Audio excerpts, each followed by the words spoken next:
दाओसमध्ये महाराष्ट्रात गुंतवणुकीचा वर्षाव 3 दिवसात तब्बल 5,000 कोटींचे करार। नागपूर आणि गडचिरोलीत जीएसडब्ल्यू 3 लाख कोटींची गुंतवणूक करणार।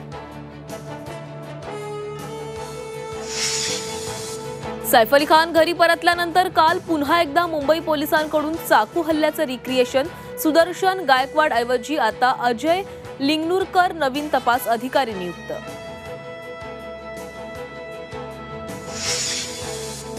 वाल्मी कराडवर दाखल असलेल्या मकुका खटल्याची आज बीड न्यायालयामध्ये सुनावणी। एसआयटी कोठडी संपल्यानं वाल्मीकला आज बीड न्यायालयासमोर हजर करणार।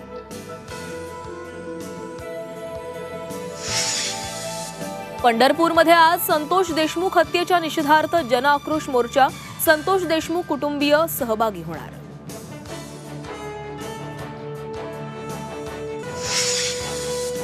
वाशिममध्ये स्मार्ट मीटर विरोधात मीटर रीडर आक्रमक। महावितरणच्या अधिकाऱ्यांना दिलं निवेदन।